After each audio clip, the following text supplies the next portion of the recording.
Hello and welcome to the Otaku Oasis Podcast. We are here to review the movie Josee, the Fish and the Tiger, I believe it's called. It's Just Josee, the Tiger, and the Fish. I had it halfway. Yeah, so we just came back from just wrong watching order. the dub. Yeah, so we just came Okay. back from watching the dub. in And theaters. just to introduce ourselves, I'm Joshua. I'm here with Eric and Matt. Well, Matt, I guess technically as he'd be called on this channel. Introduce yourselves. Hello, I am Eric. You might know me from the 7 Days podcast. I was also in all of like the E3 Nintendo coverage. But yeah, still working on finishing up the 7 Days final episode, but hopefully that will come out soon. And live stream. That was supposed to be a secret. Whatever. And I am Matt. I was on the Dr. Stone episodes. Yes, it's been plural now. Yeah. You've been in two. Congratulations. Woo! Now Go 3. me. I'm so good. Wait, Josh, quick question. Do I still have the most? Let me think. I think I still have the most. Yeah, you definitely have the most. Yeah, for Most sure. guest appearances. Woo. Yeah, no, for Um, sure. I mean, it's not like we have a dedicated one where it's just me and you, and we've done like 11 episodes of that, or 10. But yeah, 10. Yep. yeah, and that's not even including E3 coverage. Yeah. There's Matthew has only done one of the E3 coverage, and then like five E3 is episodes also something we need to on his still own. cover. Yeah, no, Anyways, we're nearly finished on that. off in the weeds. Josee, the Tiger, and the Fish. Dub. Yes. So we are eventually going to get into a spoiler discussion on this movie, but just to begin off, we're going to be non-spoilers here. So let's just go with our just overall thoughts on the movie. And I guess actually probably be good to give a plot synopsis for those who may be interested first. Do you want to just read the plot synopsis or? Yes, that's what I was pulling up. Okay. So I'll just read the synopsis now. With dreams of diving abroad, Tsuneo gets a job assisting Josee, an artist whose imagination takes her far beyond her wheelchair. But when the tide turns against them, they push each other to places they never thought possible and inspire a love fit for a storybook.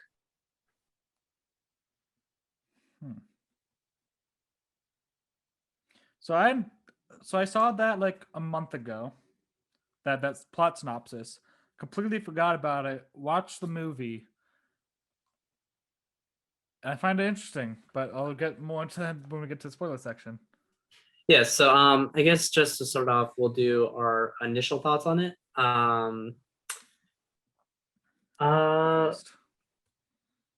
You'll go first? I said who, but I guess I can go first. Okay, yeah, you'll go first then. Initial thoughts. It was a good movie. I enjoyed it. It was definitely worth the time. It was kind of a roller coaster. It had a lot of ups and downs, and there's like several parts where like you think it's over and then it just keeps going, but it never felt long, if that makes sense.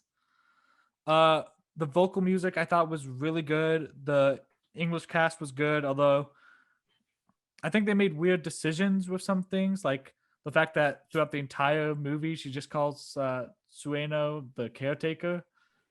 I'm figuring that's actually how she did it in the sub as well, but that's what I figured too. I figured that was also in the sub, but I still find that kind of just a weird direction. I think it had a story purpose, but we'll get into that later. Oh, if it did, then I missed why that was. But I thought it was good. It had some humorous moments.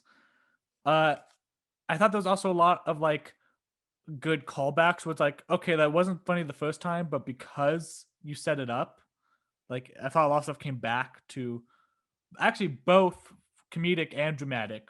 Things would like happen once and then would happen again, and it kind of just really good on like following up.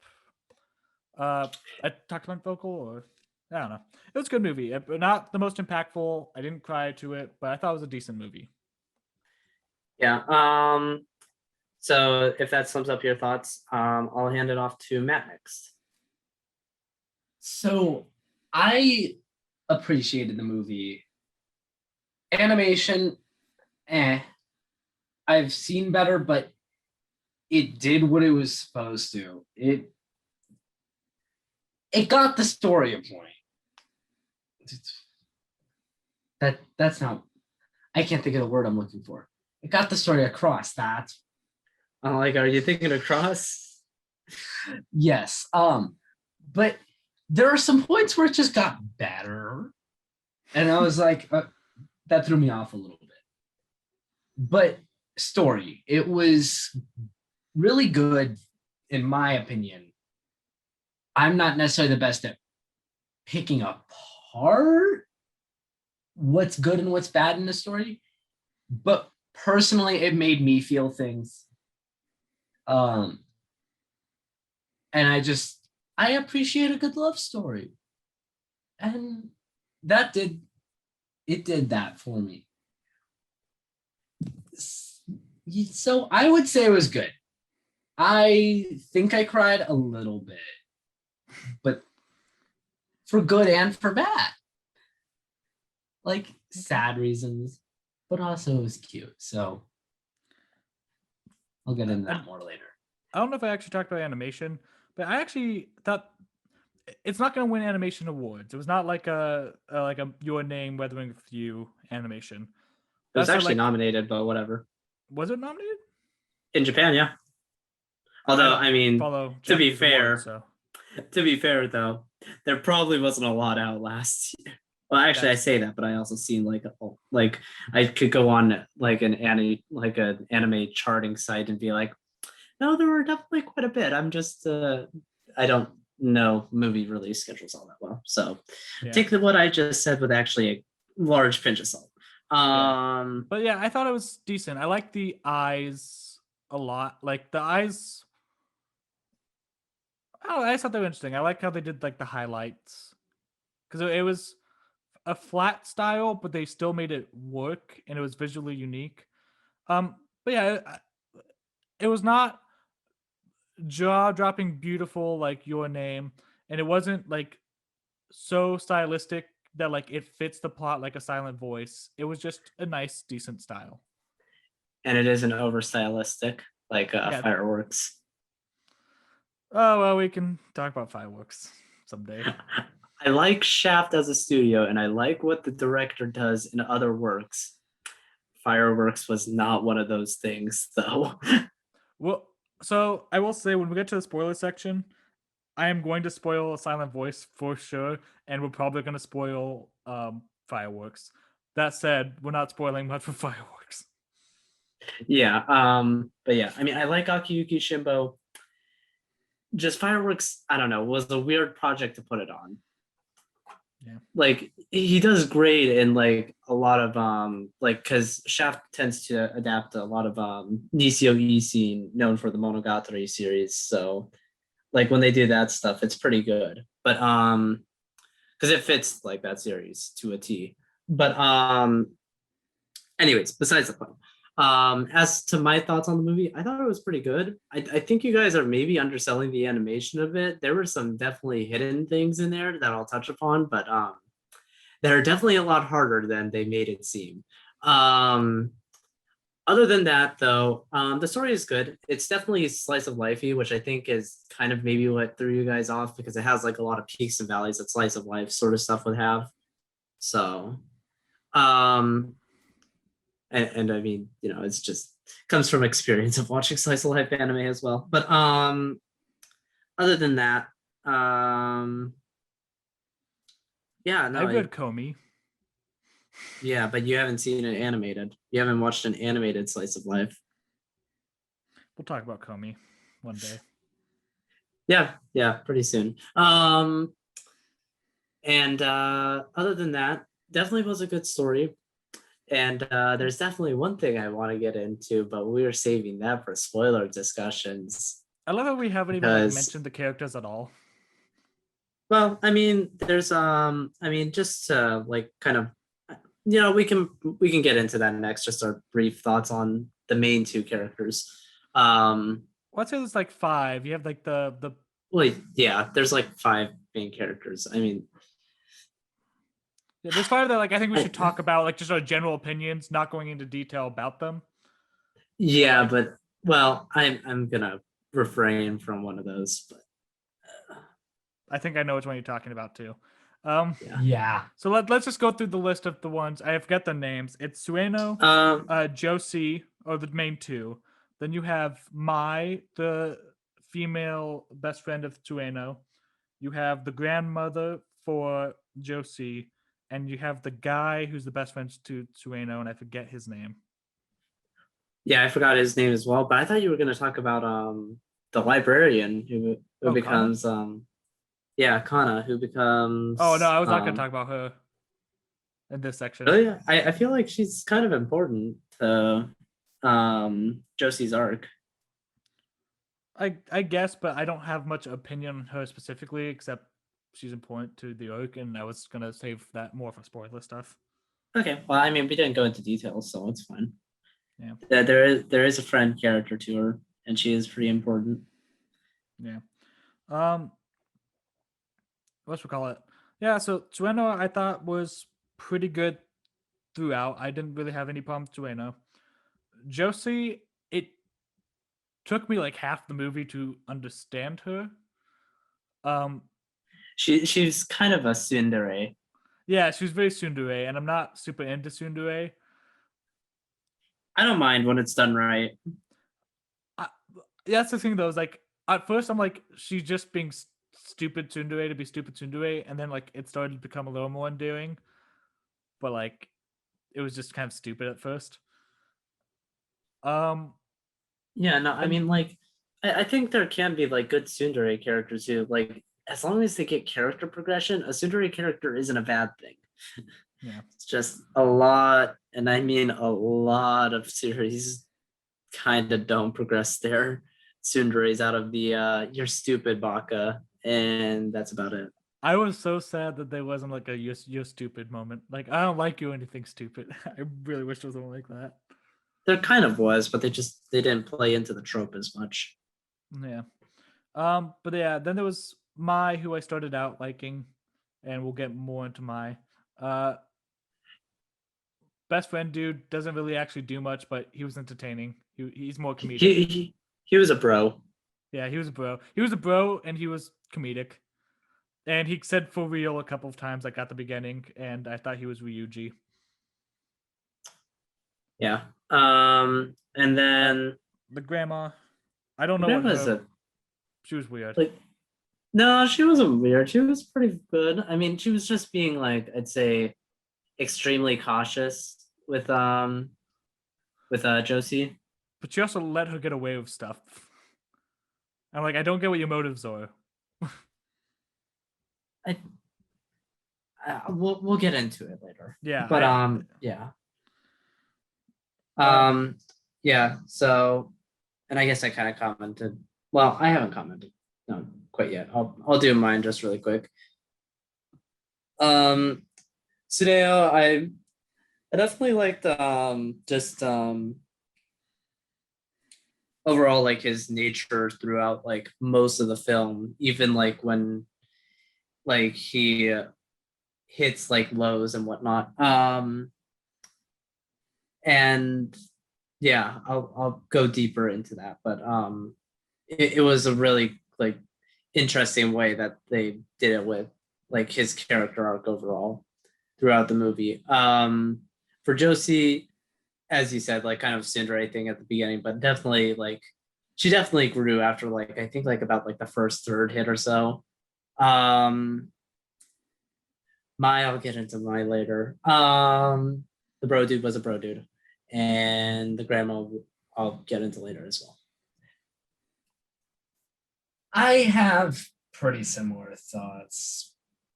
Only thing is like bro dude I thought was comedic most of the time. And when he was, it felt needed as a break from all the emotional beats. It was nice to have I think the movie would have felt too heavy without him. Oh yeah. And he totally. was also still endearing and like clearly nice. Yeah, they didn't overuse his trope of trying to hit on the ladies. I've seen that trope done many different times, and sometimes it can come off very creepy at times. And when it does, it's like just get this character away from the screen. Well, it's creepy Sometimes. when he first meets Josee, because I don't think you know her age by that point. And I was like, Yeah, no, I mean, and that's actually kind of an interesting that actually you bring up. All the characters are like above the age of 20. So oh yeah, that's true. Like there was no high school plot at all. yeah. And college is Yeah, it not something was. you see in anime that much. No, it's not a common occurrence. Yeah, because they're 22 and 24. I don't know about his friends, but at least The main two are 22. Tsuneo 24. and Josie are. Yeah, the main guy and the main girl. We know their ages.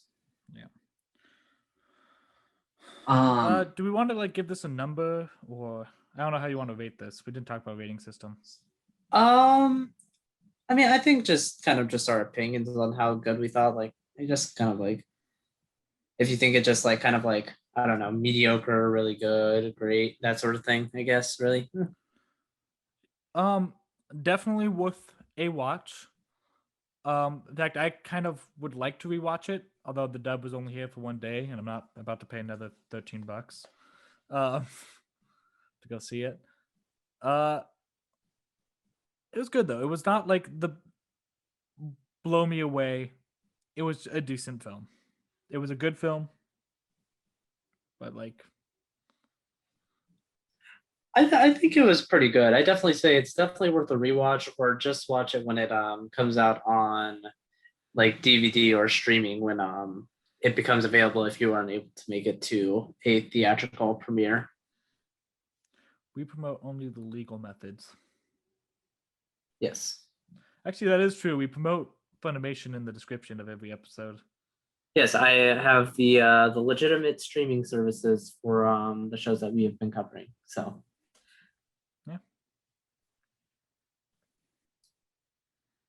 I really like the movie. Just ignoring animation, just because I personally wasn't a fan of it, but I'll stop talking about it. I really enjoyed how it was written. It hit me in the feels a lot because I don't know, I just felt for it a lot. And I thought the relationship was really cute. So I are we giving it numbers? no, just say if you think it was like just kind of like just Good, like just great, like your really good, mind blowing. I would rewatch it just because I like how it made me feel, even the sad bits. And I think I would definitely watch it with someone too. Like it's definitely a movie I would show someone. Actually, that's fair. I would totally say I would show this to someone. yeah. I'd say it's a pretty good recommendation as well. So yeah, so it's like it's not. I don't think this would be like the top of my list. It's not a Silent Voice. It's not a Your Name. But it is definitely one that I would totally recommend, and it worth at least one more viewing, if not more. Yeah. And so I think that just about covers it for our non-spoiler coverage for this movie. So go check it out if you are able to in theaters. If not, I definitely recommend checking it out when it comes out on DVD or any sort of streaming service. Otherwise, if you don't want to be spoiled, I would recommend this is the point where you click off. Yeah. But Also, spoilers for Silent Voice, which we have not covered yet, but I know I'm going to spoil Silent Voice. okay. And fireworks. yeah, spoilers potentially for those. Spoilers for this movie. So if you want to check out the movie, please leave now. Forewarning for the spoilers on those other movies, though. And let's get started with this. Yep. I wish we were taking notes in theaters. I realized like after the fact, like, oh man, we should have been taking notes. It starts with Sueno diving, right? Yeah. It It's a cold opens montage. on him diving. No, it's not a montage. It's just him diving, and then they head back to the shop where it starts with right. him talking about his main dream, like his dream goal of going to Mexico on like Study on a abroad. scholarship to a university there, Yeah. going He's abroad. trying to do Yeah. study abroad, and they're like, "Oh, like, can you take more hours?" And he's like, "No, I can't take more hours. I'm looking for other part-time jobs so I can pay for this trip." Yeah, because he's trying to save up a lot of money to go over there because it's going to be expensive. Yeah. Uh, and then he's walking home. From I which, guess. after his work, he's walking home, and this is where we get introduced to Josee as she comes rolling down a hill because someone pushed her because she's in a wheelchair. Um, and you guys, I don't think you guys know how hard it is to do a 3D tracking spin like they do when like he catches, like when Tsuneo catches Josee, but it's pretty tough. No, I I'm thought that scene aware, looked and good they though. use that type of shot a handful of times. I know they do that to show like the entrance to the house. And those were just like a couple of the shots where it was like noticeably better looking than the rest of the movie. Yeah, And there's like a while few I times where you appreciate, could tell the budget went to like this scene. yeah, and none of the scenes were ever long. It was like, here's a few seconds of really good animation. Well, I mean, Bones is known for their like action, like shots and whatnot. Like a lot of their animators have that type of skill set. So a lot of their fluid movements just kind of stand out compared to like the rest of their stuff. So I guess I could see kind of how that stands out potentially. Yeah, it was just, it can be a little jarring if you're not used to like feel of style changes in the middle of a movie. I mean, it's not that noticeable, but I mean, no, it's not that noticeable. It's not like it's like some going like from like we're getting like about I'd say like maybe like I don't know I wouldn't rate it, but like these pieces of Sakuga compared to like oh yeah the models are not on model, like they're it's pretty consistent throughout. Firework bikes. What? Fireworks just has a lot of CG bikes. Um. So this might have just been my impression, but on first watch, I was like, I don't think anyone pushed her. Like, like as the movie gone on, like my impression changed, but like my first like gut thing was like, she wasn't pushed. She did that herself, or her grandma was trying to offer one of the two. Yeah, I wouldn't be potentially surprised since like I don't know her grandma does seem to like kind of I don't know, maybe upplay some things in a way, I guess if you could say. But no, I don't know. It's hard to really say. I do think it was someone that actually pushed her, but that's just me.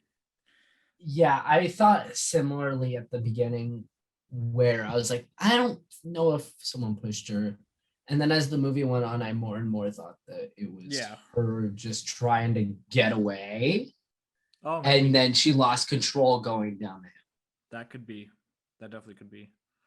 But yeah. Also, so she goes flying. Sueno catches her, and like her head is like on his chest, and like both his arms are flailed out. And then she just calls him a pervert, and I'm like, I've seen this scene done before, and typically it's like her chest is like in his face, or like, yeah, like He accidentally puts has, like, his both hand out to hands. catch her or something like. Yeah, it's like no, And he there's an like accidental boob grab, that yeah, type of like that. thing. Yeah. Yeah, that didn't even happen this time, and she still calls him pervert for like the next like 15 minutes or 10 minutes or so. It's like Yeah, why I don't the know. They're like that's like just kind of the one thing I guess kind of early on is that she kind of seems to have like kind of maybe like I don't know if it's like fully that or if it's just the way that she came off that like kind of she had like a hatred towards men, but I don't know. I mean, Could just be my interpretation. we did see that the grandma kind of taught her like everyone is kind of crappy, and she kind of Yeah, no, that's what I was thinking as it went on. But also, grandma was nice to him, so I don't know why she would still. I don't know. Yeah, I don't know. And I mean, and it just could be just because like I don't know, like she wants to keep Josie safe, so she like kind of said that just because like especially because she's like in a wheelchair the entire time because I like I don't they don't exactly go into what's wrong with her, but I have to assume like she's probably paralyzed.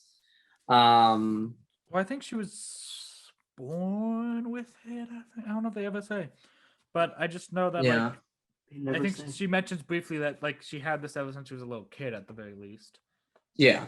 So I assume that it wasn't like she got into an accident or whatever. I assume it was when she was young. yeah. Yeah, but and I mean we'll see later on like why her grandma said it because there are a lot of people who are rude to her throughout this film. I know one person. Yeah. I mean, other than that obvious case, I mean, just like even like the what was it that like one civil worker guy, I believe. Oh yeah, he's rude. Also, the dude. And then there was the guy that we meet at the train. Yeah, I mean that was kind of a smaller thing though, just because like people tend to, I mean, not to excuse it, but people do tend to kind of go fast at like train stations because they're trying to get somewhere and whatnot. Yeah, but he was also like purposefully rude to her and like, the other lady. True. Yeah, because like if he had bumped into her because he was moving fast, and then he got called out and it was like, oh yeah, I'm sorry about that. I'm late for my train. That's one thing. But instead he was just like, she bumped into me. She wasn't even moving. Yeah. So yeah, no, it yeah. That's getting ahead. So grandma then invites Sueno over to the place and asks him if he would take care of. Well, actually, no. Specifically, she asks if he will just follow Josie's every order. The one rule is he cannot take her out of the house alone. Besides that, he has to do whatever she asks, and he accepts the part-time job because it pays quite a bit. Yeah. A little bit of a plot contrivance, but have to keep it moving. I mean, I don't. I mean, yeah. It's definitely to make sure that the plot happens, but I mean, it's fine. It's an inciting action, basically. And It's so just we like, get logically, if the grandma is trying to be like, the outside world's bad, you want to trust me. I don't know why I view it as kind of like Mother Gothel from Tangled, but anyways. I don't think it was really that like she saw the world as evil per se. She was just more of cautious for Josee per se. Yeah. And that saw that he was pretty nice to her to catch her, Yeah. Like Tsuneo was nice enough to catch her, so like the grandma was nice to him in return. Yeah. The one guy who just so happened to get hit by a flying Josee. It's like, hey, can you work for her now? Well, I mean, not every person would go out of the way to catch another person. But true. Obviously, we know his intent was to catch her anyways. But could you really call that a catch? It was really more of like she just flew straight into him and he had no choice. I mean, yeah, kind of.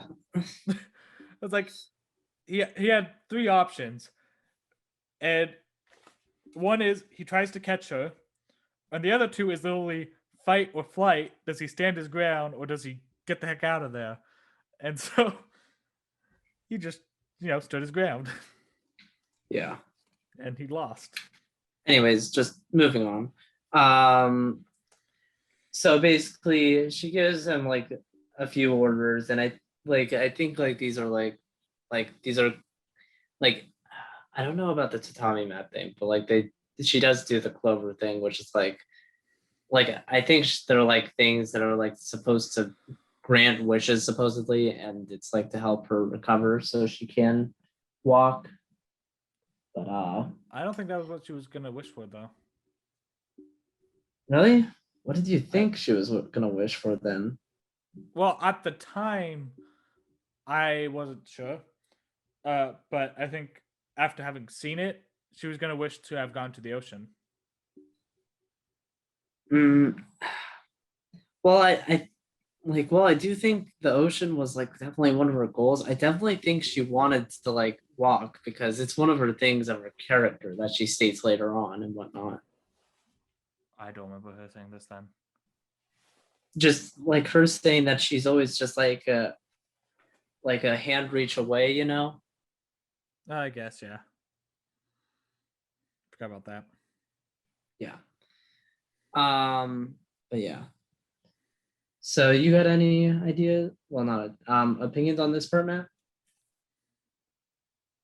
And we're just talking about from. Just like the whole introduction of Tsuneo and Josee. I think it's interesting. He did just get run into. But, I just looked past it once they're like, Yeah. once he was watching over her. I mean, let's say he sidestepped it and the grandma never invited him, then we didn't get a movie. So like they just needed to have them to meet somehow and have it make somewhat kind of sense. So it's like, Yeah. is this realistic? No, but it gets them to meet and it gives them a reason to be together. Yeah. And I think that once it got started, it was interesting seeing the relationship between them at the start, where she was locked in her room. She just like locked herself in there, and was like ordering him to do stuff. In between, we were getting scenes of him drinking with his friends from the complaining about her. Yeah, which I think was neat because it did show like him becoming more fond of her. Yeah, like after like those drinking scenes, we get after the last one, like she asks him like, well, she runs off because like I forget what it was. I don't think it was her grandma, right?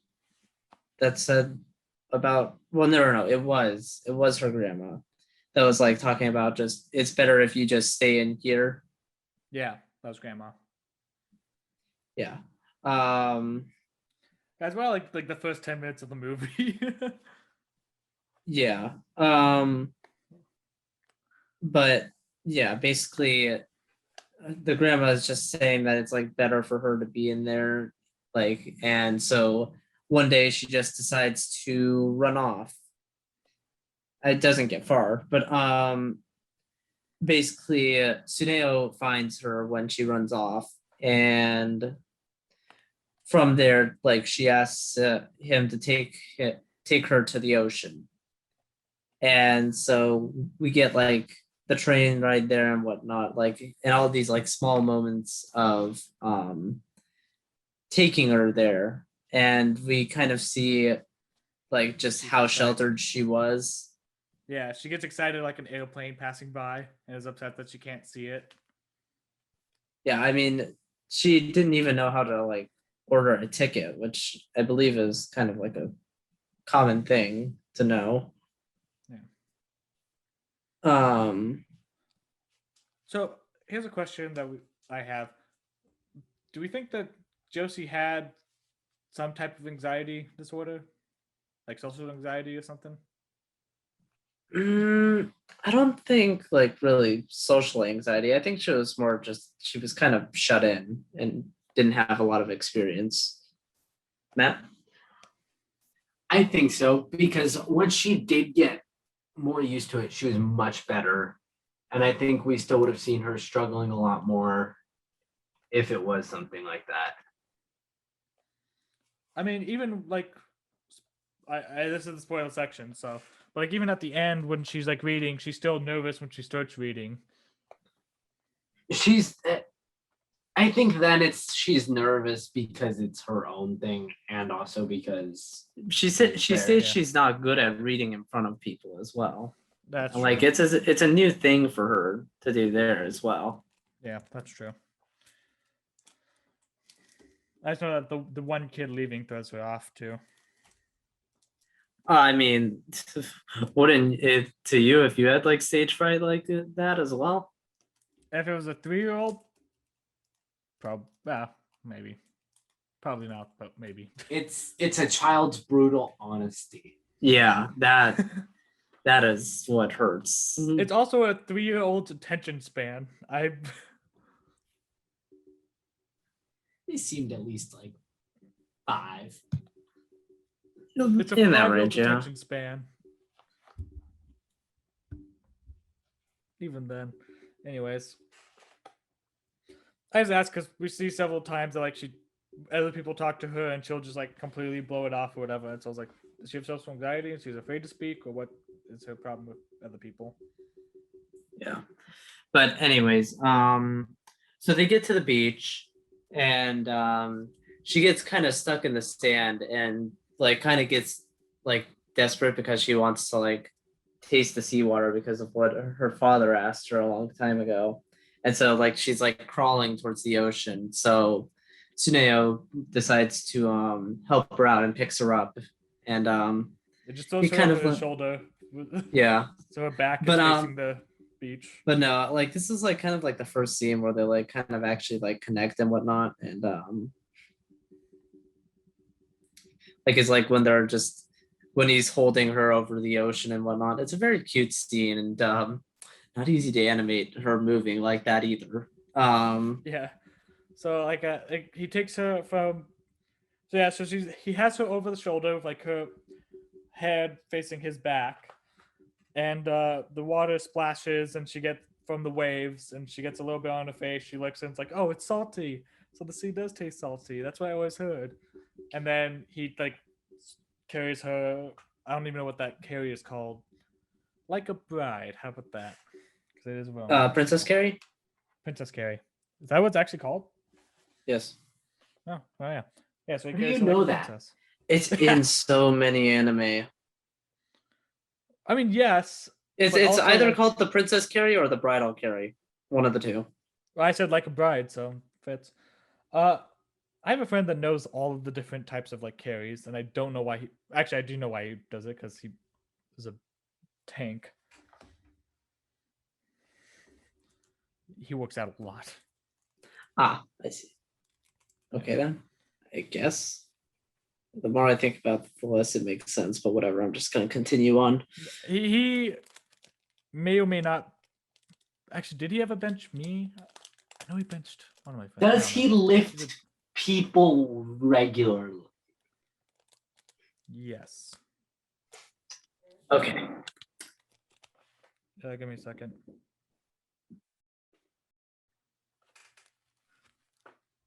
Okay. Give it a sec, Eric.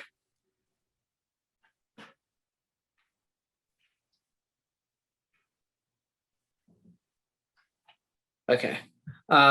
So yeah, so speaking on that beach scene, do you have any thoughts, Matt? I think it's really cute, which is my thoughts on a lot of the movie. Yeah. But yeah, him carrying her. The only thing is I couldn't stop thinking as he walks in the water with his shoes on and wearing pants, which is just uncomfortable because he still has to walk her home. But he did it for love, and that's all that matters. But have you ever walked in wet shoes and socks? Actually, I don't know if I have or not. It's not fun, I'll tell you that. I have. It's not fun. Like wet socks are bad, but now imagine the whole sole of your shoe squish. I will say, I believe I could be wrong, but it looked like when they like panned up to the sunset, that the sun was watercolor, and I really liked that. This guy is so pretty in the whole movie. Yeah, I think they do watercolor like throughout the movie. Like this scene was like really Yeah. beautiful. I liked it. That was a good choice. Yeah, it was always very colorful too. Yeah. And so after that they get back. The grandma kind of scolds her. And for which Josee basically is like, well, my grandma sleeps from like 1 to 3 in the afternoon, so we could just kind of sneak out then. And so we get a montage of them going out and whatnot. I also just remembered this, but that made me remember the grandma going out to gamble. Oh yeah. From what? When like originally like the grandma's like does this weird hand motion that I didn't know what it represented, but it's later confirmed that she basically like went out to go to like casinos to go gambling and whatnot by a statement she makes of like, oh yeah, I lost like I think like it was like 8,000 yen or something like that. I thought she was drinking. No. I thought it was one of the two. I thought she was drinking. Okay. No, she but yeah. Yeah, that was that. So then getting into the montage, they have like all these like moments and whatnot. Two just like there's one that they focus on towards the end of it, but there's like one small one that they show like kind of in there where like Josee wants to go on the Ferris wheel that's like at the top of a building, and Tsuneo just passes out. There's a lot of cute moments like that. There was the one with the crepes. I think that was in this montage. Yeah. There's a joke that wasn't funny when they first said it, where it's like she mentions how she like is really popular with the boys and how she's once had like 5 boyfriends at one time. And I was like, okay. And then it comes back and it's hilarious. I thought it was pretty good the first time just because I could tell she was lying through her teeth on that just because it's like Yeah. she was kind of doing the tsundere type reaction, but Yeah. Well, I think I like elicited a chuckle, but it wasn't like a like killer joke. It was just more just like, okay. Yeah, it was. It was just a And I think he reacted that same way of, okay. there's a part of me it's like she might be telling the truth, but I highly doubt it. Yeah. but yeah. Other than that, we get to the aquarium scene. And I guess I forgot to mention, but Tsuneo saw Josie's room like before he found her when like back on the search thing. And like it had like a visual of her like with the fish and whatnot. It was like in one of her daydreams as well, which actually We didn't mention reminds that, me that reminds me of the daydream, which was actually it was animated pretty well. The like was and I animated find weird. it what It was animated awesome. I just thought it was weird because it never really comes back either. well it's a daydream like based on the stuff that she's painted in her room, and it like links back up to the aquarium thing later where she's actually among the fish, at least as Actually- close as she can be. Well, I guess she also daydreamed she was a mermaid, so I guess it does come back later. Yeah. Yeah, I found it interesting the way that like her dress was patterned from like the one that she regularly wears and turning it into like kind of like this mermaid tail thing while also still looking like it was still a dress and whatnot. Also, But it could be after the canon ending of Weathering with You. we're Spoilers not for Weathering talking with about You. that. We're not talking about that right now. Anyways, because that was so extraneous. You were really stretching on that one. It was Japan underwater. What do you expect? Anyways, we'll cover it when we cover it. We're making a list. We really are. Um But anyways, aquarium. Back to the aquarium. So we get like this thing where like they show like the underwater tunnel thing first, and it's like finally her being able to realize her dreams, and it's a pretty like cute scene. Yeah, one thing I thought was really cute about it was you get to see him kind of open up a little bit by like just showing his like, I guess I don't know what to call it other than fish nerd side. He's a fish fanatic. Nice. He's a fanatic. You already made that joke. Never mind. Oh, that one was painful. Good, but painful. But yeah, basically he I was about to get into like that. It's like how he starts like nerding over the fish and whatnot to her. Yeah, and that's cute to me just because you see her appreciating him for being him. Yeah. And also it doesn't come out of nowhere either, because like he talks about the whole like school things, and it's like you could think of it as just like, oh, it's just like kind of like a rant type thing that kind of comes out of nowhere. But no, it's actually like kind of supported by this small thing where it's like he was actually researching schools of fish. And that's like why he had so much information on it. Yeah. I just found that like a neat little touch. But I thought he was studying migration patterns. Not it migration was school patterns, but- migration patterns. But Was yes. it? Okay. Yeah. Yeah. Okay. And so then they do like a few other things around the aquarium. He like I believe like it's after like he spots out like the different types of fish, but it's I think they also do like a whole like they go, yeah, it's the what was it? It wasn't the it was a sea lion thing, right? I believe, yeah. But yeah, and I think it's at that point that we see like the grandma talking to like basically like this guy, I believe, who was like kind of like watching over her or something. I'm not entirely sure who he was, but basically he was like there to watch over to see if like she was gonna get like a job or something, I believe. Um Josee get a job, I should specify. And basically it's just how the grandma's like, oh yeah, she's been going out a lot more, even though she thinks I don't notice. And so So this is where I'm saying like I don't understand her motives of like she was mad at him because he took her to the ocean when he was trying to find her, and then he lets him just keep taking her out. Yeah, She but lets she him- also says, did you have something to say? No, I just said I said he lets him, and I said she lets him. So I was just correcting myself. Ah. But no, she says that she's surprised he has the guts to actually take her out. yeah, like she kind of respects the guts for it and whatnot.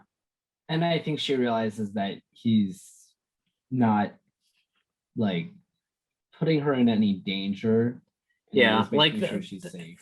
and like I think the first time it's just because she's like a bit like she was like mad at it just because like kind of he did it on the spur of the moment type thing, Yeah. Okay.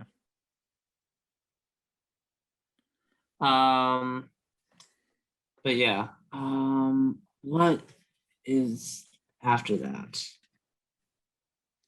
I think he takes Josie to the shop that he works at because she was interested. Oh, well, there was actually like a little park scene before that, but yeah, basically, yeah, that. So again, this is where I don't understand. Well, actually, no, we go to the library first, where she meets her friend, and then we That's right. we get- Yeah. So we get to a library, and she is looking at books, and she finds a book from one of her favorite authors. And then we find out why she's called Josie. It's after her favorite character from one of her favorite books. from one of her favorite authors. Yeah. What was the main character of the book? Well, yeah, but I just mean by like it was her favorite author because like she states like other works that she's read from that author as well. Yeah. And then she goes to try and check out the sequels to her favorite book, and she has to fill out a library card, and Sueno's like, I'm not gonna help you. You do it. um, which she does. From which And the like the girl who's working the counter who's what's her name again? The name's such Kana. a big Kana. Yeah, she is like asking like if she's a fan of it and whatnot, and like because like she's a fan as well, and they kind of bond over that and whatnot. Yeah.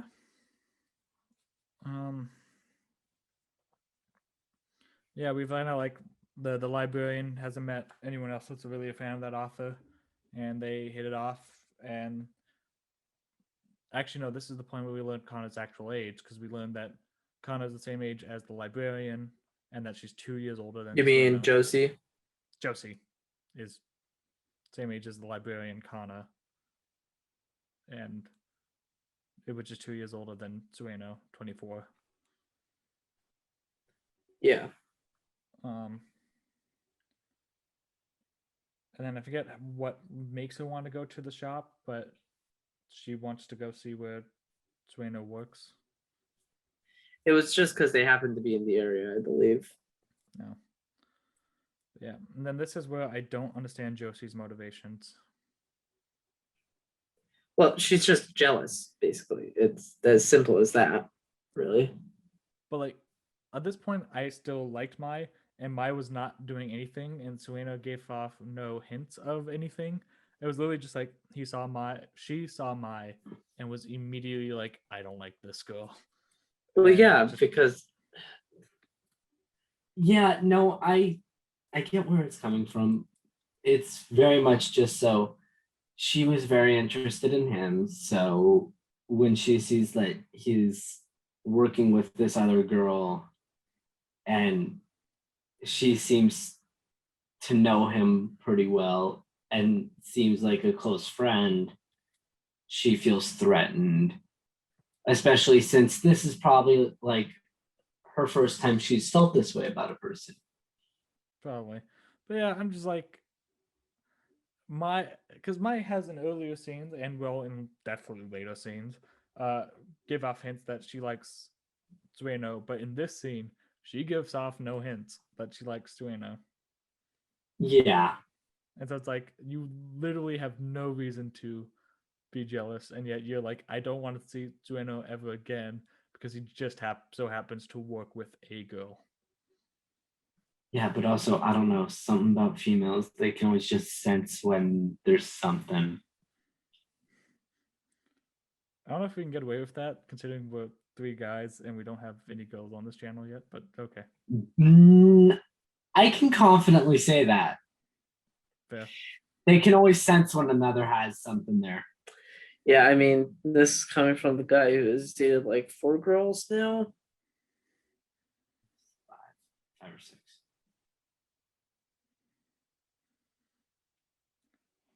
It's not that Yeah. many, but all of them have their stories, typically with other people being involved. I'm not gonna say Yeah, we're not gonna get into that. We don't need to Let's not get- delve deep into your love life. Yeah, it's just like, I don't have understand experience with them being able to read each other. Did Yeah. you have 5 at once? Joking. Moving on. No, he did not go the harem route. Oh, wait. That was when the joke came back, actually. Kana thought that Sueno was Josie's boyfriend. And she's like, no, I would never date someone like this. And Sueno just threw it back in her face and was like, yeah, she has no time for guys like me. You know, she once dated 5 guys at one time. Yeah, that was the librarian, but yeah. Yeah, I know. I just forgot to mention that was when the comeback happened, and it was hilarious. I freaking died when that happened. Yeah. So anyways, I forget if it's like everything starts going downhill for Josie at this point. I think it kind of is. Well, she kicks Sueno out. Says, "I don't want to see Sueno at all."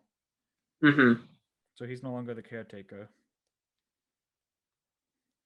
Well, I believe it's like no, I forget when like the fish lamp thing, like lantern thing comes in, but that That's when he happens. gets back into a good grace. Mm-hmm. I thought that was like shortly after, and then things started going downhill after that because Yeah. because I believe it's after that that Josie's grandma passes away. Yeah, so it's I forget what exactly happens between. I think we learn a little bit about Sueno's like study abroad, like he needs to get a scholarship and it might not happen. Um and so he's like working towards that and he's confused as to what's going on between him and Josie. And then he sees his boss make a fish sculpture and is like, "Ooh, can you teach me how to make that?" Then he makes it, Yeah, shows it to Josie. They have a nice scene together, and then the grandma dies shortly after that. yeah. The grandma passes away shortly after that, Which which gave me serious silent voice. The grandma always has to go. yeah, unfortunately. She does though in like her final like scene prior to that is do the same pose as like that sign she talked about Yeah, the running. like her like Josie representing and whatnot. Yeah. Um. So So silent voice gave me like PTSD or something.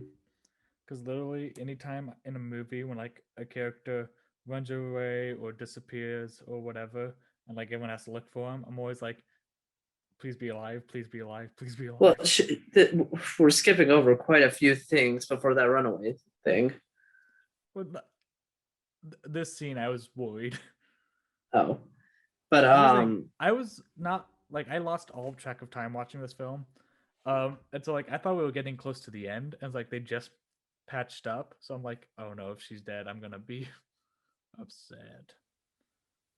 no, we let's see, Then we because find his after her grandma. grandma passes, like a few days pass, basically, Josie is like said that basically she can't pay Suneo for like taking care of her anymore. So basically he's like kind of gone for a while just because like he's a having to focus on his stuff for the scholarship, but also B because like he's just like kind of like contemplating what's going on with her and whatnot. And so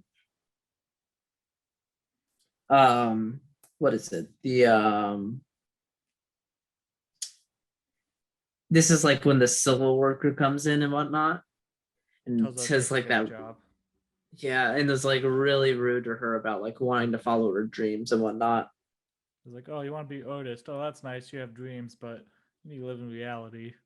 Get a real Yeah, job, hippie. yeah. And so that gets her pretty depressed. She takes down like all her art, like which we see when Suneo meets with her again. Um it's also at this point though that I believe that also her wheelchair is like upgraded to like the new mechanical one, I believe.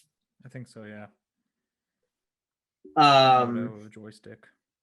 yeah, and also she adopts like more of an adult looking appearance. Yeah, her hair changes Um quite a bit. Like the last named grandma, she like does her hair up real nice, and then I think when does she cut her hair? it's like right after the guy crushes her dreams. I thought it was when Sueno did something, but maybe it was okay. No, it wasn't Sueno that did it. It was the civil worker. Like They did it. basically everything changes after that. She like cuts her hair, gets a more adult attire, has the wheelchair upgrade, and takes down all her art in her room. Yeah. Do we Um explain what cutting hair represents in case people don't know? uh Learn this yeah, you without can go reading ahead. Well, I don't. fully remember. I remember looking this up because I remember seeing it was like a big deal that Riku got shorter hair in Dream Drop Distance, and I was like, What's the deal with that?" And it was basically like a sign of like rebirth, kind of. It's kind of a trope. Like it happened in Your Name as well. I'm trying to find Yeah, it. it's a like kind of a changing moment in a way. Yeah, it's like yeah. to represent change. Yeah. What were your like thoughts on like this segment, Matt? Of just like her being told that she needs to have a realistic. Just the entire downward spiral that Josee has. Oh, it made me so sad. I was like, this is one of my lower moments of the movie where I was like, oh, I might cry from it being sad. Especially when she talked about like the feeling of I'm just gonna give up. Art isn't worth it. I've always just been told I can't do it. Everything I've tried for in life is just out of reach, too high up. Like I've always been limited and I can't, there's no way I ever could. I felt the pain there. It was rough. So I just looked at more of the history of the hair thing, by the way. So it comes from the Edo period when samurai would cut off the top knot, and it essentially was used to symbolize like the end of an era in someone's life. So it's to show that there's a distinct change in that moment from who they were before to who they are now. Okay. So yeah. And so after that, Josee asks Tsuneo to take her to the beach once more. And so they kind of repeat the entire process, but kind of like this time, it's like instead of her being all cheerful about everything, it's all just kind of gray and like the sky is all cloudy too. So like the scenery is like the scenery is like all gray and just kind of like feels like the life is dragged out of it and whatnot. Wait, did we mention about my chewing out? Did I miss that whole Oh conversation? yeah, that's part of the downward spiral too. Right. Do we want to get into the my rant now, or do we want to save that for a bit later? I mean, we do have to mention it because that is important to this scene, but also like, Yeah. but we'll go more into my later. But essentially, at some point, they were looking for Josee, Mai, and the best bro was. Okay, we're just doing this now. Mai decides to be very emotionally manipulative and basically tells Josee, yeah, hey, stay out of the way of Tsuneo, like stay out of Tsuneo's way. He's trying to achieve his dreams and you're just dragging him down because like he's concerned too much about you that he's gonna base like it's understandable, but it like and it's like it's understandable up to the point where she says, oh yeah, but I love him so much because like I know just like so much about it. Like Okay, that's later on in the movie though. no. Like she says it here that like she like not the stuff like knowing so much about him that is a bit later, but she does like say like that she like loves him so much basically and like I forget what like how it was that like she worded it, but it was just basically like that she loves him so much and that's like you should stop. I forget what it was. Stop Matt, crying. yeah. I don't know. Here's my thing. I at the beginning liked Mai, and I wanted to like Mai, and I like actually was somewhat rooting for her. And then as more and more, this was the turning point, and as more and more the film went on, I'm like, Mai, you are despicable. Yeah, I think it was the moment she says that he only takes care of you because he Yeah, feels 'cause you feel- pity for you. Yeah, that was the line I was looking for. If Which you is so ever much. saw in your peripheral just me punch, that was one of the times. Yeah, that was bad. Also, I love that the best bro was there, and he was really like, "My, what the heck?" It was like, it was so Yeah, funny. dude, He was bro like, was "You're there supposed and to." he was like, why? Yeah, it's like you're supposed to be cheering her up, not doing this. And he's like that, and he after Mai left, he was like, "That's a total lie. Don't believe a word she said." And then he catches up with Mai. Yeah. No, bro. And bro doesn't Tadeo's really, bro just really comes through a lot of the times in this movie. Like except I it may can't go fully give it to him. unstated. It may go unstated throughout a lot of this review, but he definitely comes through. Oh yeah, but I can't fully give it to him because he didn't tell Sueno about Mai's blow up, and also, Like, yeah, like did we mention that Mai told? that wasn't exactly like time per se. Like Tsuneyo's a pretty busy guy. You think That's there's true. time to tell him a lot of That's stuff? true. But also, did we talk about how Mai told Josie that Suneo got to the scholarship for the study abroad? Yeah, we brought up the Okay. scholarship thing. I brought it up in passing, but yeah, But this is Josie like the knows. first time. Yeah, this is the first time Josie learns of it because Tsuneo like didn't tell her. Yeah, and then we get to the beach scene, and in the Hold beach on. scene, I- Josie I- throws I that need to into comment. Suneo's face. I just need to comment on her telling Josie that he was gonna study abroad. When Josie yells, "Why did I have to find this out from you?" Oh, the pain. Oh yeah, that's true. You could just feel it. It was The English cast awful did a in really the good best job. way. Mai and Josie both sound familiar, but I don't know who the actors are. Let me look it up. Yeah, I don't think like I kind of saw like some of the main cast. Not at least not any voice actors that I knew. But Is this on behind the voice actor? Whatever. Behind the voice. your best hope is probably Wikipedia at this point. But Yeah. Might be. Anime voiceover fandom. English voice cast. Danny Chambers and Susie Yeung. I don't know how to say her name. Yeung. yeah, I wouldn't know how to pronounce that either. I'm not gonna attempt it to butcher it. She's in Doctor Stone as additional voices. Hmm. Susie is Josie. Yeah. But no, I'm like, I don't think I've heard of them before. Not that it's a bad thing. I do think it's great that Oh, like yeah, they I did haven't great. heard of them. But yeah. No, I just never heard of them before.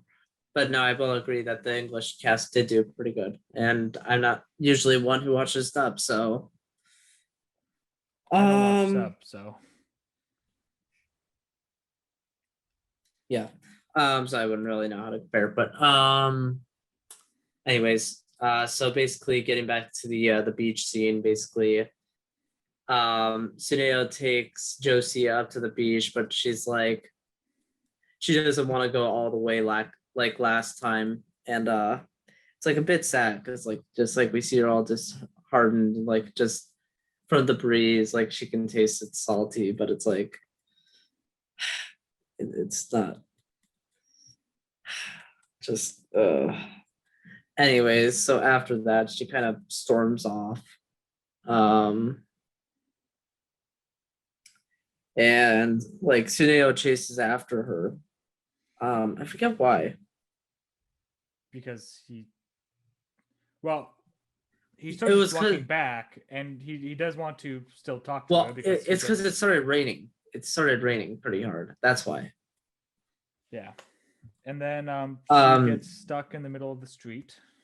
yeah, almost gets hit by a motorcycle, but it's just a motorcycle, so they like are able to swerve out of the way pretty easily. But Suena goes to basically, try and save her. Suneo comes in to try and help her, but a car is coming this time, and it's not able to stop in time to get out of Suneo's way and hits Suneo.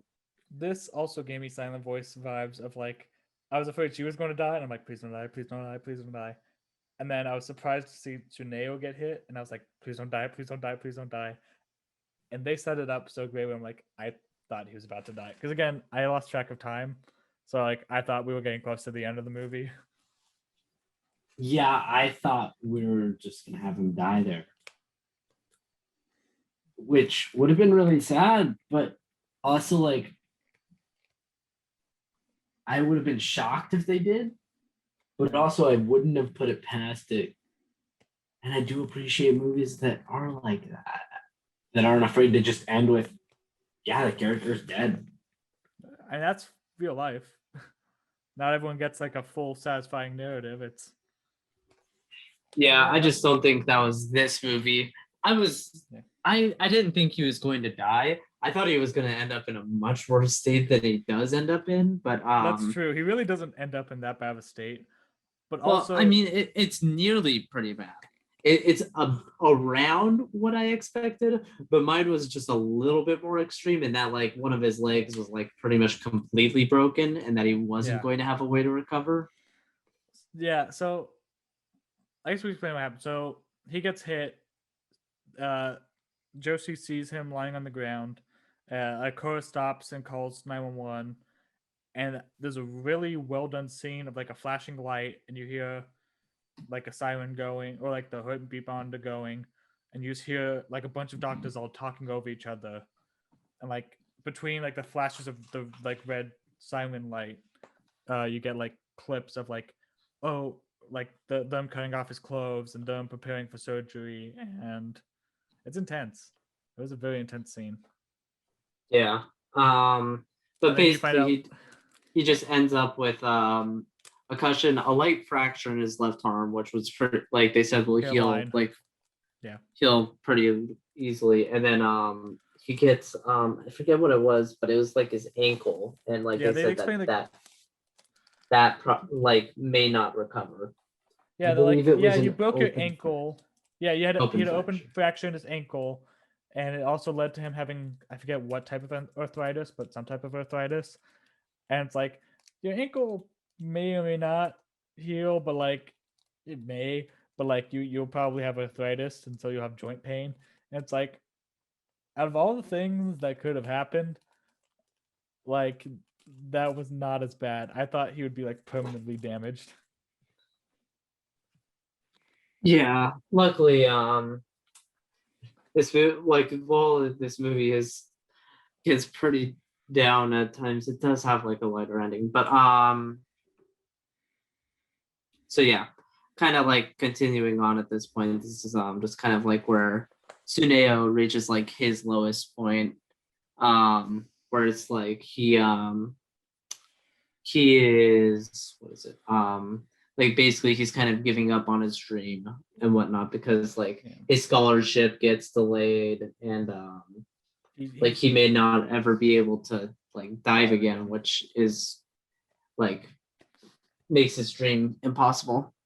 I love how And it's like, so yeah, you'll probably like, I don't think they ever said like you wouldn't be able to walk or anything. It's like, yeah, you might just like, you won't be an Olympic runner anytime soon.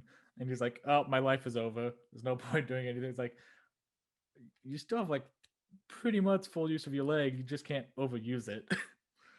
Like I understand the diving thing, but like again, it was not as bad as it could have been. Yeah, it definitely could have been worse. I also just realized we totally skipped the zoo. Oh, we did. That's true. Yeah. You know, like a good chunk of the title, the tiger. It's also very forgettable. Even like, It is, but it because it is a short scene about like just her feeling safe with him. yeah. So this also was a while back. the tiger is just a metaphorical thing for society as a whole. Yeah. And it comes back in the book. And at the end, Yeah. So it is kind of important to just mention the fact yeah. that So she was scared I of the forgot- tiger. I forgot where it was in the movie. I think it was in the watched- montage area. It might have been. She wanted to go to the zoo and see the tiger, and then she's like afraid of the tiger, and Serena asks like, "Wait, if you're afraid of it, why did you want to come see it so badly?" And it's like, "Well, because I wanted to see it with you because I know you're dependable and I can hold on to you if I get scared." And then that's it. For now, it'll come back later. But yeah. Yeah, pretty soon. Because we're getting kind of towards the end of it. Because Suneo's accident kind of marks the 2/3 mark, kind of. One Which of the again- many times that you feel it might end. Yeah, like it wasn't. I don't even know how to explain it. This movie did not feel long. It did not feel drawn out or long. But there's No, just so like many moments where this you think movie it's about to is end. this movie kind of has three perfect sections, like the beginning section, the middle section with like all of the stuff around Josee, and then we get into the final section which deals with all the stuff around Suneo. Yeah.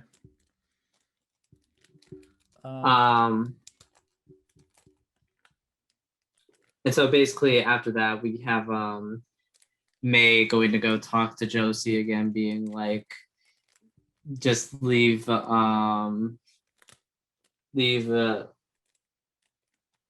alone because like I'm the one who will take care of him because like I didn't want him to go in the first place because I loved him so much and whatnot. And, like, oh, she also does this thing where she confesses to him at his lowest moment, which that grinded my gears a lot. Yeah. Well, it was so annoying because we know what she did to Josee. Yeah, Yeah, it was like if she wasn't a jerk to Josee and she did that, I would still be like understandable, and I'd be like, because it's obvious that she has feelings from him from the first scene that they're in. So it's like, okay, she asked and she got rejected. I feel kind of bad for her because she's a likable character, but they made her such a jerk to Josee that I don't feel bad. yeah, she was like very rude to Josee, and so like when she admitted that she loved him, it was very just angering. Yeah. But it did make me happy that he didn't say anything back. Okay, I kind of like spaced out for like a split second, and I wasn't sure if he had said anything. No, he didn't say anything. He stayed completely silent. That's what I thought. Well, he didn't stay like completely silent. He more of like kind of was a bit self-wallowing still at that point. So, I mean, I'm just lucky that like he didn't like cling on to that sort of thing because a lot of people kind of do that in their most negative moments. Yeah, but let's think. Mai did not have to be an unlikable character. Like they could have kept her nice, and the movie would have worked just as fine. And I didn't like Mai at the beginning, and so I'm like, I don't know why they had to make her so awful. Yeah, I don't know. But anyways, like basically Mai talks to Josee again, and Josie's like, then clearly you didn't know Suneo pretty well. Oh, actually, I should mention though, the car accident is the one time I believe in the entire movie that Josee calls Suneo by his name. Yeah. So I think it's just more of like the reason like why she just calls him caretaker throughout the rest of it is just that like she's just a bit Add that to that moment. well, yes, but also just like she's a bit like, like she doesn't like showing her feelings, that much, Yeah. because the whole Tsunade thing. Riku, that's the first time you said my name. Anyways, but yeah. Anyways, so basically from that talk with May, she gets the inspiration to draw a picture book to like show to Suneo to like remotivate him to like actually stand up and take the fight, because it's not like there wasn't a chance for him to recover, it's just that process would take a long time. And so she goes through that with the help of her friend, and the bro steps in, even though I forgot his name. Actually, I just looked it up. Let me find it again. It is Hayato. what? The bro is Hayato. Hayato? Hayato. Yep. Okay, Hayato. So yeah, Josee tells him like to bring Tsuneo to the library when she's finished and whatnot, and she does. And basically, the story she wrote is an allusion to her and her and Josee and Tsuneo's relationship and how she believes in Tsuneo to recover. Yeah. And It was like the mermaid. I forgot the name of the book. It was the Mermaid and the Radiant Wings, and it was mermaid is given a shell, and the shell can grant her the ability to turn human. But the shell tells her that if you make another wish besides being human, then you will turn to sea foam. And so she becomes human, goes on land, is attacked by a tiger, and then a man with wings comes and protects her from the tiger. And then he tells her about his dream to see the sparkling sea or whatever, and then he gets hurt from the tiger again. I don't remember how exactly. I forget. It was protecting the mermaid because she like ran into a forest. How did they meet the first time though? It's because it was the tiger again. So it was the tiger again. It was both times. Yeah.